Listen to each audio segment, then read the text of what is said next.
మిత్రులారా, 10వ తరగతిలో హింట్స్ స్టోరీ అని, స్టోరీ రైటింగ్ అని 10 మార్కులకు ఒక ప్రశ్న ఉండేది గుర్తుందా?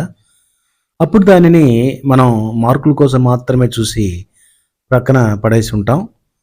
నిజానికి అది మన రైటింగ్ స్కిల్ని పెంచుకోవడానికి భలే ఉపయోగపడుతుంది. ఈ వారం కథల ద్వారా ఇంగ్లీష్లో భాగంగా దాని సంగతి చూద్దాం. Okay, happy learning.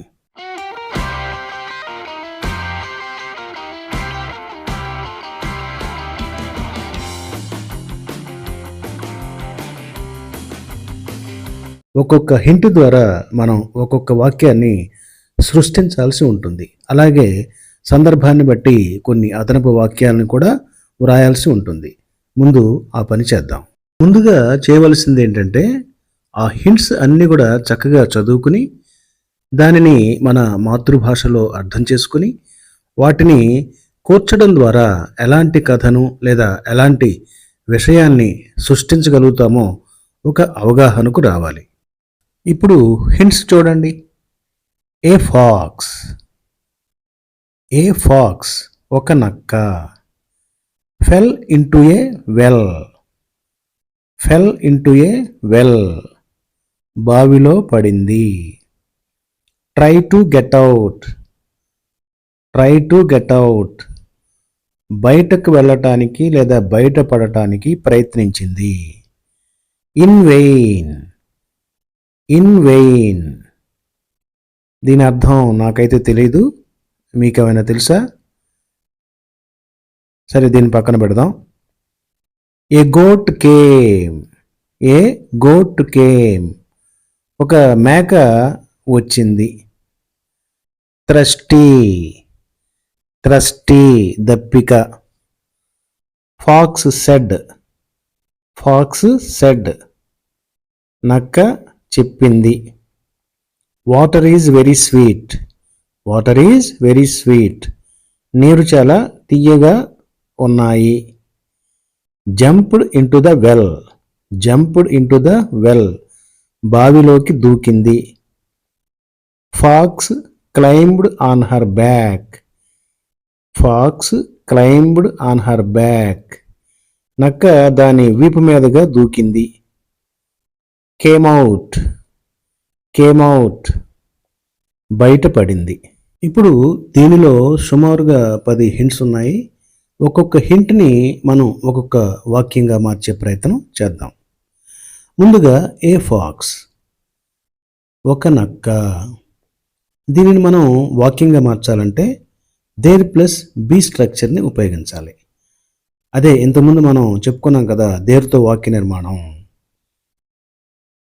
ఏదైనా కానీ దేనైనా సరే మనం పరిచయం చేసేటప్పుడు దేర్ అనేటటువంటి గ్రామటికల్ సబ్జెక్ట్ వాడతాము. ఇక్కడ దేర్ అంటే అక్కడ అనే అర్థం రాదు. ఇవన్నీ కూడా మనం పాత పాఠాల్లో నేర్చుకున్నాం. సో ఏ ఫాక్స్ దీన్ని మనం వాక్యంగా రాద్దాం. దేర్ వాజ్ ఏ ఫాక్స్ ఒక నక్క ఉండింది, ఒక నక్క ఉన్నది.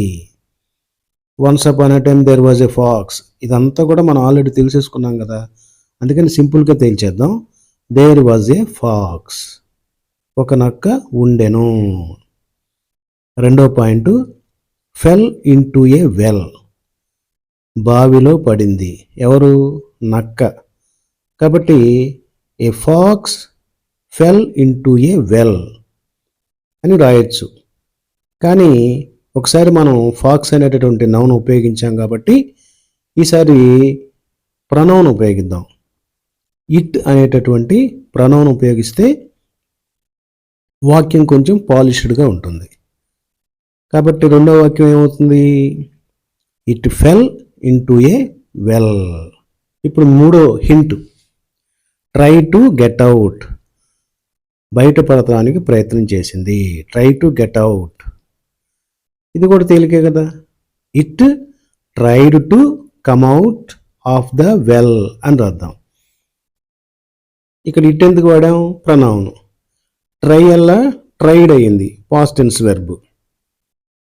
గెట్ అవుట్ని కమ్అవుట్గా మార్చాం, ఎందుకంటే బయటకు రావటానికి ప్రయత్నించింది అనే అర్థంలో. ఇంతకుముందు వాడిచ్చిన వెర్బు వాడిచ్చిన హింట్ ఏంటి? బయటపడటానికి, మనం బయటకు రావటానికి అని రాశాం. It tried to come out of the well. బావి నుండి బయటపడటానికి ప్రయత్నించింది. 4వది ఇన్ వెయిన్. ఇదే కదా మనం కష్టం అనుకున్నాం. ఇన్ వెయిన్, ప్రయత్నం ఫలించకపోవటం. దీన్ని మనం వాక్యంగా రాయాలంటే it trials were in vain. దాని ప్రయత్నాలు ఫలించలేదు. It trials were in vain అంటే it failed to come out, బయటకు రావటంలో విఫలం అయ్యింది. It failed to come out అంటే 4వ వాక్యాన్ని మొత్తంగా it trials were in vain, it failed to come out. Okay, ఇప్పుడు 5వ హింట్కి వెళ్తే ఏ గోట్ కేమ్. ఒక మేక వచ్చింది. ఎక్కడికి? అక్కడికి. ఎక్కడైతే ఈ బావిలో పడిందో నక్క అక్కడికి. కాబట్టి మనం ఇక్కడ దేర్ అనేది వాడదాం. A goat came there. A goat came there. ఒక నక్క అక్కడికి వచ్చింది. ఇప్పుడు 6వ హింటు థ్రస్టీ, దప్పిక. దేనికి దప్పికేసింది? మేకకు. కాబట్టి 6వ హింట్ని మనం ఎలా డెవలప్ చేద్దాం? మేకకు దాహం వేసింది. The goat was thirsty. The goat was thirsty. తర్వాత 7వ హింటు ఫాక్స్ సెడ్ అని ఇచ్చాడు. నక్క చెప్పింది. ఎవరికి? మేకకు. కానీ మరి మేకగా అసలు కనపడలేదు కదా దానికి. అదేం బావిలో ఉంది, మేక అక్కడికి వచ్చింది.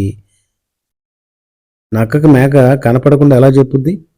కాబట్టి మనం ఇక్కడ అదనంగా మరో వాక్యం కానీ మరో 2 వాక్యాలు కానీ ఇక్కడ సృష్టించాల్సి ఉంటుంది. సో ఇప్పుడు మనం ఏం చేద్దాం? మేక బావిలోకి చూసింది, అప్పుడే కదా నక్క కనపడేది. కాబట్టి మనం the goat looked in to the well అనేటటువంటి అదనంగా ఒక వాక్యం రాయాలి. The goat looked in to the well. Already మేకకు దాహం వేసింది కాబట్టి బావిలోకి చూసింది. బావిలో ఎవరున్నారు? నక్క ఉంది. There was a fox in the well. There was a fox in the well. ఇలా మనం వాడు మనకి హింట్ ఇవ్వకపోయినా సరే 2వ హింట్కి మొదటి హింట్కి మధ్యన లింక్ కుదరకపోతే మనం మరో అదనంగా వాక్యాన్ని సృష్టించాల్సి ఉంటుంది. ఇప్పుడు మొత్తంగా చూస్తే the goat was thirsty, the goat looked in to the well, there was a fox in the well. ఇప్పుడు మనం 7వ హింట్ చూద్దాం. Fox said. The fox told the goat that the water was very sweet. ఇప్పుడు చూడండి, the fox told the goat. గోట్తో ఏం చెప్పింది? That the water was very sweet. The water was very sweet. ఇక్కడ దట్ అనేది connective word. The fox told the goat that the water was very sweet. ఇది 7వ హింట్కి వాక్యం. 8వ hint water is very sweet. ఈ హింట్ని మనం ఆల్రెడీ 7వ హింట్లో రాసేసాం కాబట్టి ఈ హింట్ని మనం ఓమిట్ చేయవచ్చు. ఇలా స్టోరీ రైటింగ్లో కొన్ని తీసివేయాల్సి ఉంటాయి, కొన్ని కలపవలసి ఉంటాయి. The fox advised the goat to come and drink. ఇది మనం ఇక్కడ అదనంగా రాయాలి. ఎందుకని? 8వ hint jumped in to the well. Goat మేక బావిలోకి దూకింది అని ఇచ్చాడు. ఎందుకు దూకుద్ది? ఫాక్స్ సలహా ఇవ్వటం వల్ల ఇక్కడ వాటర్ చాలా బాగున్నాయి, నీరు చాలా తీయగా ఉన్నాయి అని సలహా ఇవ్వటం వల్ల నీరు త్రాగటం కోసం దూకింది. కాబట్టి మనం ఇక్కడ అదనంగా వాడు హింట్ ఇవ్వకపోయినా మనం రాయవలసినటువంటి వాక్యం ఏది? The fox advised the goat. మేకకు నక్క సలహా ఇచ్చింది. ఏమని? To come and drink. ఇక్కడికి వచ్చి నీరు త్రాగు అని. అప్పుడు మనకి హిందో ఇంటూ సెట్ అవుతుంది. Jumped into the well. మేక బావిలోకి దూకింది. The goat jumped into the well. దేనికి?